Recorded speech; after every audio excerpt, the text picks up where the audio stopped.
நீங்கள் பார்ப்பது திருவண்ணாமலை கிரிவலப் பாதையில் அமைந்துள்ள காயத்ரி அம்மன் சன்னதியில் வாகனமாக வீற்றிருக்கும் அன்னப்பறவை.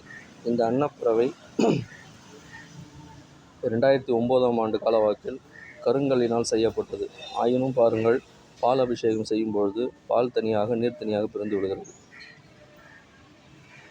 இது கல்லின் தன்மை என்பதா, இறையை உணர்த்துவது என்பதா என்பது எனக்கு ஒன்றும் புரியவில்லை. பக்தர்களே, உங்கள் பார்வைக்கு.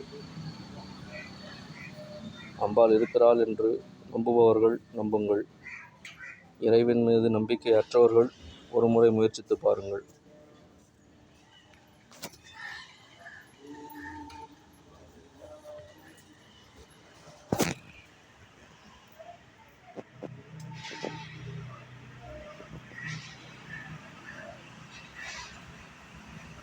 நான் உங்கள் பச்சை வேட்டி சுவாமி, கிரிவலப்பாதை, திருவண்ணாமலை.